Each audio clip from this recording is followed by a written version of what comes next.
We're continuing with this final exam review problems. We're ready now for problem 20.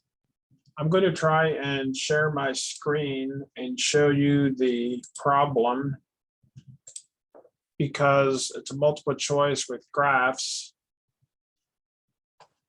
So hopefully you can see it says here's problem 20. Plot the complex number on the complex plane and write it in polar form and in exponential form. So I wanted to show you this because here's our complex number 9 minus 9 square root of 3i. And they gave us 4 choices. Hopefully you can see. Now this is actually pretty easy to determine because you can see that the real part of the complex number is positive. That's sort of like the x-axis, and the imaginary part is a negative. So if the real part is positive and the imaginary part's negative, that means you're probably going to be in quadrant 4.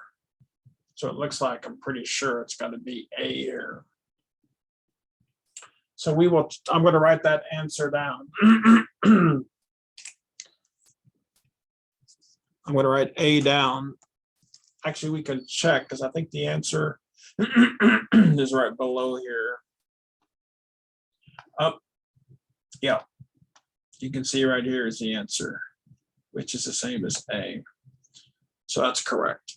So now the next 2 parts of this problem I'm going to work out. So they want to take now this complex number, which is in rectangular form, and they want to rewrite it in polar form, and then in exponential form. So in polar form, you can see they give you 4 choices here. Of course, polar form, it's always the cosine plus I the sine. So if you actually work this problem out on the exam, you would choose the option C.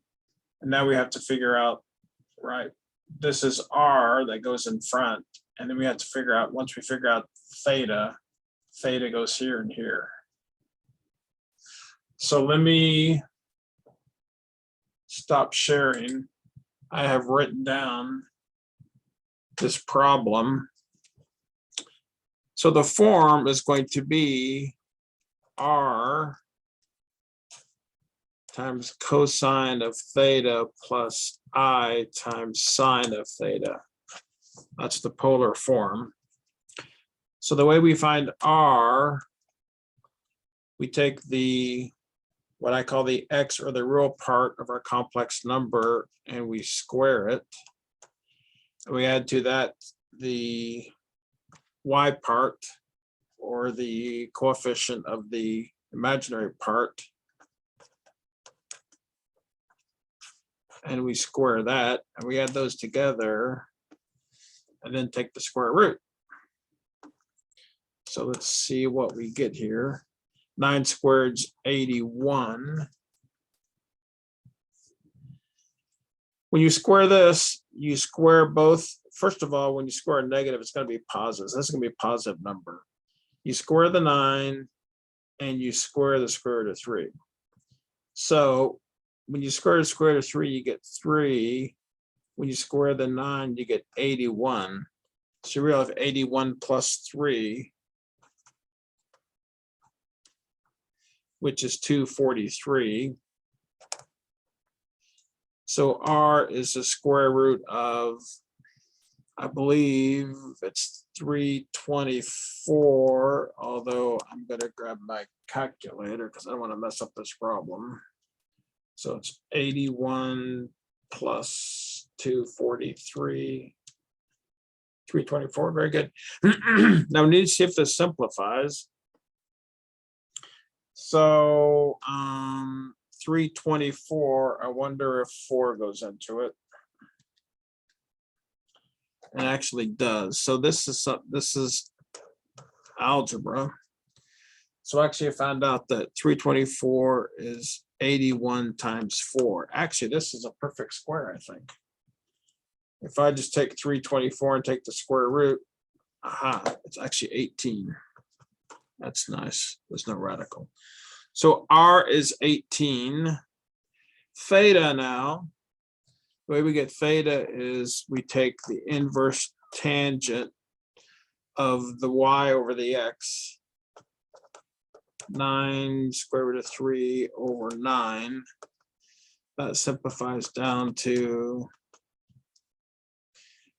negative square root of 3.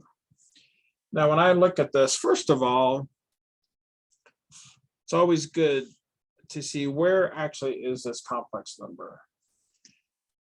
9 on the x, 9 on the real, -9. So it's down here somewhere here. We're in the fourth quadrant. I guess first part of the problem, we determined that.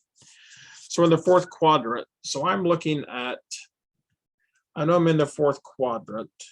So my angle is going to be, like this right here. I say that because I'm going to rewrite this inverse tangent problem. Because when you have an inverse tangent, what you're really asking yourself is, I want to go find the angle where the tangent is minus square root of 3. Sometimes that can be pretty complicated, but just to get a handle on what angle you're talking about, I'm going to rewrite the inverse tangent as the tangent of theta equals square root of 3. And I know my angle is going to be here in this fourth quadrant. And I like to think of tangent as always sine over cosine. Now, turns out this is a special angle. I mean, I guess I could, if I wanted to, I could go to my calculator just out of interest and plug in 3 square.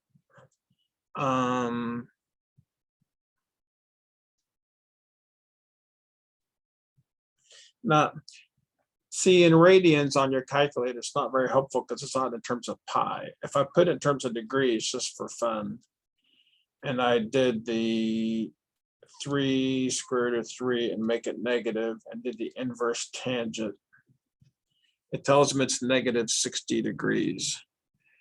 Of course, I can't use that in my answer because it's in degrees. However, that sort of tells me negative 60 degrees is actually the same thing as negative pi over 3. And as a positive angle, that's the same thing actually as 5 pi over 3. So finding these angles can be a little tricky, but it's actually going to be 5 pi over 3.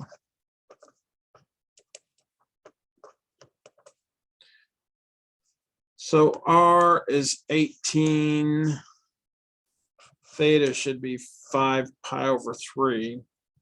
So therefore, if I plug those in here to my polar coordinate equation, it should be 18 cosine 5 pi over 3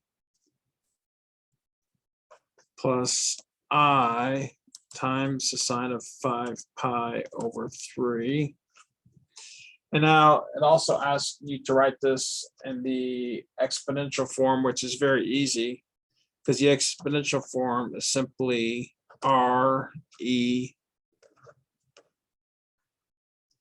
theta times I. R is 18. Theta is 5 pi over 3 times I.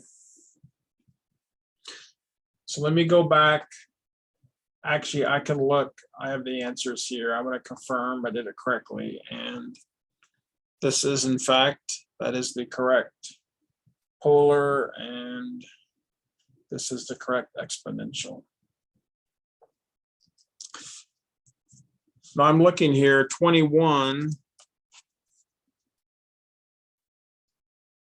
They simply give you a complex number, negative 9i, and they want you to first plot the complex number on the complex plane.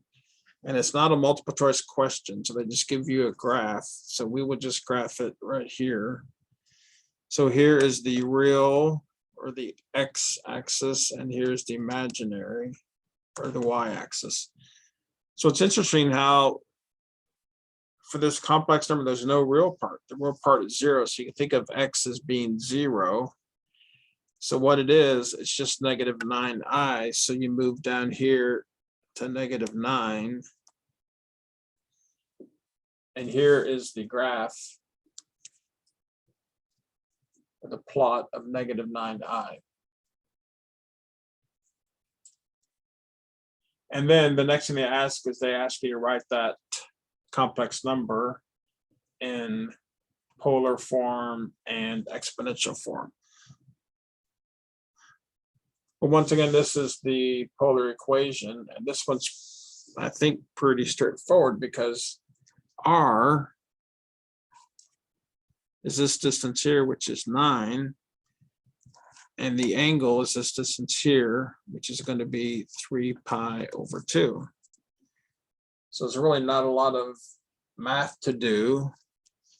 It's just a matter of saying that z equals 9 cosine of 3 pi over 2 plus I sine 3 pi over 2. And then, of course, it's very easy to write the exponential form of that.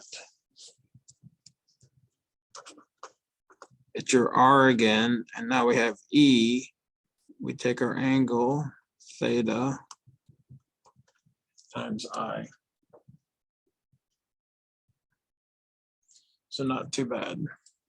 Now 22, I did go ahead and write down the problem before we started. So here is a complex number in polar form, and they want me to write it in a rectangular form. Rectangular form is sort of like x and y, right? Or we can call it real and imaginary. So all you do is, this is pretty easy. You just simply,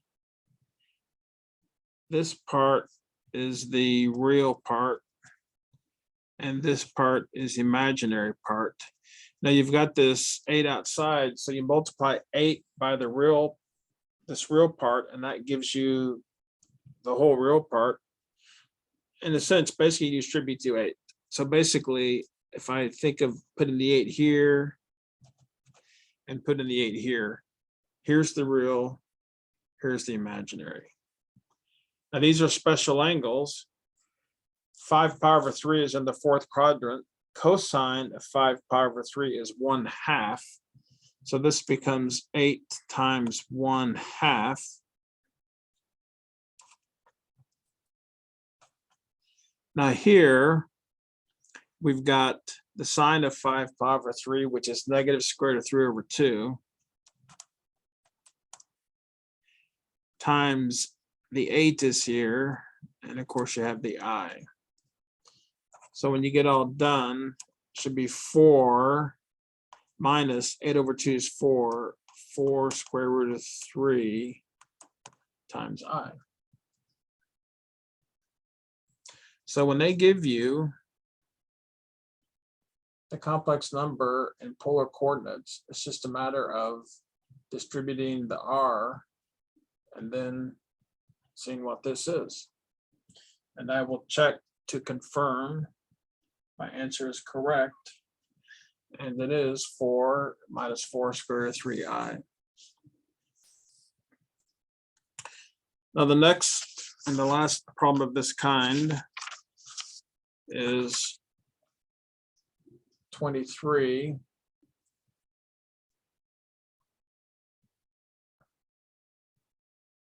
And they want you to do the same thing. Here's a complex number in polar form, and they want to know what it is in rectangular form. So I'm going to distribute the 5.